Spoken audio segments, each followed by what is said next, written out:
Senator Diaz to explain his vote. On the bill, Mr. President.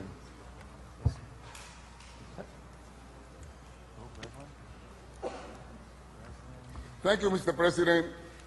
Ladies and gentlemen, members of the New York State Senate, here we are again. For the second time, we are trying to redefine marriage. I will have to tell you that I agree with Archbishop Timothy Dolan when he said that God, not Albany, has settled the definition of marriage a long time ago. The first time, Mr. President and ladies and gentlemen, that we dealt with this issue was on Wednesday, December 2nd, 2009. On that day, the governor was the Honorable David Patterson. The president of the Senate was the Honorable Malcolm Smith. The Senate was controlled by the Democrats. The Honorable Andrew Stewart Cousin was presided over the session that day. And every member of the Republican conference voted against homosexual marriage on that day. And at that time, the bill was introduced by the Honorable Senator Tom Duane. Today, ladies and gentlemen, members of the New York State Senate, we are back to deal with the same issue, but in a different scenario. On this occasion, the governor is the Honorable Andrew Cuomo. The president of the Senate is the Honorable Dean Skelos. The Senate is controlled by the Republican Party, and today the Senate is being presided by the Honorable Robert Duffy, Lieutenant Governor of the state of New York. The bill today is being introduced by Governor Andrew Cuomo, not by Senator Tom Duane, and in a complete turnaround from 2009, when every Republican voted against homosexual marriage. It is the Republican Party that will provide the vote to pass this legislation. Ladies and gentlemen, people of the state of New York, listen very carefully and know the following. The New York gay community and their supporters are not only getting their marriage bill approved, but most important, they are making the Republican Party do what the Democrats failed to do while they were in the majority. It is unbelievable that the Republican Party, the party that always defended family values, the party that always protected traditional values. Sir Diaz, we have a 2-minute limit. No, that's what I say. Lay it down because I want to speak on the. We've already gone. We've the bill debate. This is explain the vote, Senator. You trying to succumb me? No, that's okay, but I laid it aside so I could speak on the bill. We have a 2-minute limit, Senator. Oh, you don't want to hear? I'm sorry. I got it. I'm speaking on the bill. It is unbelievable that the Republican Party, the party that always defended the family values, the party that always protected traditional values, the party that always defended moral values, today has become a tool of the Democratic government. Actions like these are the ones that make Sarah Palin, the Tea Party, and the Conservative Party strong.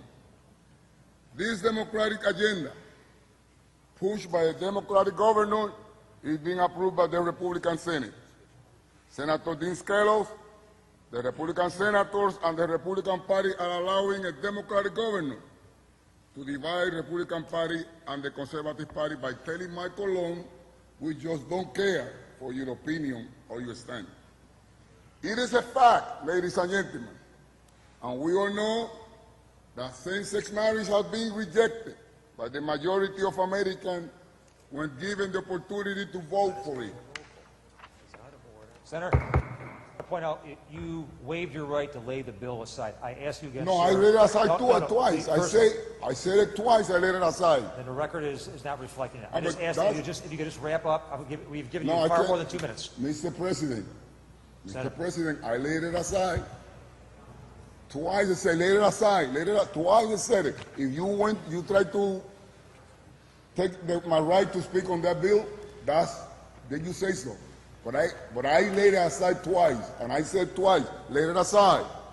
We have a misunderstanding, Senator, but I'd ask you just, please, sir, you've had far more than two, if you would just bring it to a conclusion and respect the process. I had to speak on the bill. I laid it aside, Mr. President, and I'm sorry that you trying to take away my right to speak on the bill. I think that the people in the state of New York should listen to what I have to say.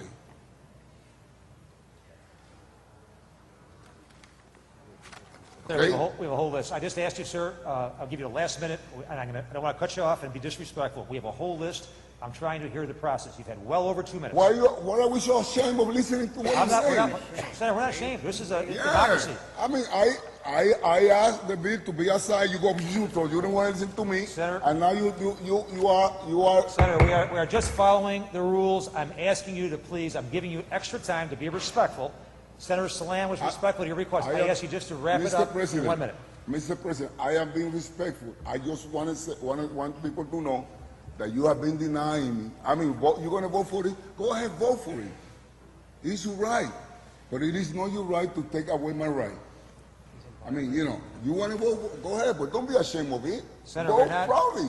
Senator, we are not taking away your right. Whether you speak for or against it, we are just trying to be respectful of everyone in the chamber, allowing a time limit. Sir, you've gone way over the time limit. We have been patient with that. I'm just asking you if you could bring it to a conclusion. We are listening to it. We're paying you respect, but you are going way over. And we're speaking on the vote. So the rules allow a 2-minute limit, speaking, explaining the vote. Mr. President, I am not questioning your rule. I'm saying I twice said, let aside the two issue, let it aside. I said it. I said it, and then, and now you're telling me that no, I didn't say that. You are taking, all right, I'm going to finish. No. Senator, I'd just like to explain. When you lay it aside, you then have a chance to debate before the roll call, before the vote. I want to finish. Please. I am the only Democrat voting against this bill. Please finish, sir. I will wear that as a badge of honor, but I will always say that even though you are going to vote for the bill, you are sending a message to the whole state, and you feel ashamed of it. Number one, the Senator Salam didn't want to answer questions, and number two, now you are calling me out. That's okay, Mr. President. That is your right. You are the President of the Senate. You are today shining. You have your time in the world, and I'm only one here. That's okay. I am probably voting no. Thank you, Mr. President. Senator, thank you. Senator Diaz will be recorded in the negative. Senator Breslin, and I